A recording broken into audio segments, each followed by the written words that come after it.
So what's the key difference between trading and investing? Before I answer the question, I need to introduce to you this character known as Professor Robert Shiller. Professor Robert Shiller is a famous Nobel Prize winning researcher. This is what he has found.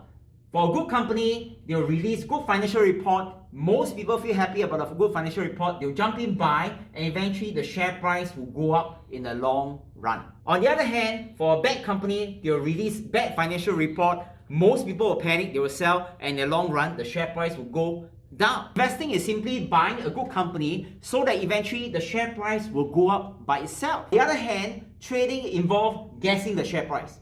Now, if you have found a bad company, no matter how you guess, the share price will eventually fall. Remember the game about tossing coin? To learn more about investing and staying safe, please watch out for our next video.